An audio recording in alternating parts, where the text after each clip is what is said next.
Melihat sisa-sisa kemegahan bangunan Belanda, dapat dipastikan bahwa Pelabuhan Cirebon menyimpan cerita sejarah masa kejayaannya sebagai pelabuhan yang pesat aktivitasnya. Namun, sejarah menorehkan ceritanya bahwa Pelabuhan Cirebon sebenarnya sudah ada jauh sebelum zaman kolonial Belanda. Pelabuhan Cirebon awalnya itu adalah di daerah Desa Singapura ya, di daerah utara Cirebon yang pelabuhan yang sekarang ini. Itu dibangun tahun 1415 ketika Laksamana Cheng Ho, Laksamana Muslim dari Cina, datang ke Cirebon dan membangun sebuah mercusuar di sana. Nah, karena tingkat pelumpuran yang sangat tinggi di daerah itu, maka Belanda tahun 1865 memindahkan Pelabuhan Cirebon ke daerah yang ada sekarang ini. Ini adalah nama kadenya adalah Muara Jati atau dermaganya Muara Jati. Muara Jati ini mengambil dari nama situs sejarah. Pelabuhan Muara Jati merupakan nama pelabuhan yang pertama di Cirebon pada awal abad 15 itu, tahun 1415-an. Kemudian tahun 1865 yang tadi saya katakan dipindahkan ke tempat ini, dan dermaga ini dibangun sekitar tahun 1900-an pada masa wali kota Cirebon Haji Kumaidi Safrudin.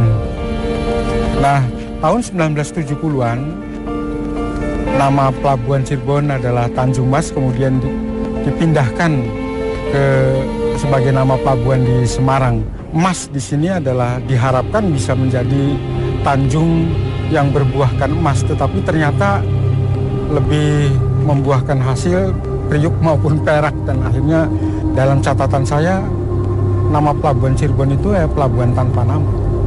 Cirebon itu artinya adalah caruban, yang artinya campuran dari berbagai etnis, berbagai bangsa, berbagai agama datang ke pelabuhan ini untuk mengembangkan usahanya. Yang mereka sebut adalah kalangan saudagar. Para dayoh pendatang itu naik perahu dari Champa, dari Vietnam, kemudian Cina, dari Timur Tengah dan sebagainya, pada berlabuh di daerah sebelah utara Pelabuhan Cirebon yang sekarang ini. Nah, kemudian mereka beranak pinak di daerah satu desa yang namanya Singapura. Sekarang desanya itu masih ada juragan pelabuhan namanya Ki Gedeng Tapa atau bergelar Ki Gede Jumajan Jati. Ini adalah sah bandarnya yang pada waktu itu. Tetapi pada tahun 1860-an, Pelabuhan Muara Jati di daerah utara itu sudah hampir tidak berfungsi karena tingkat pelumpuran yang sangat tinggi juga, yang sampai sekarang hampir tidak terdapat bekas-bekasnya kecuali mercusuar yang dibangun Cheng Ho itu. Nah, akhirnya oleh Belanda 1865 dipindahkan ke sini sebagai satu pelabuhan yang modern, sekaligus juga sebenarnya pembuangan air limbah.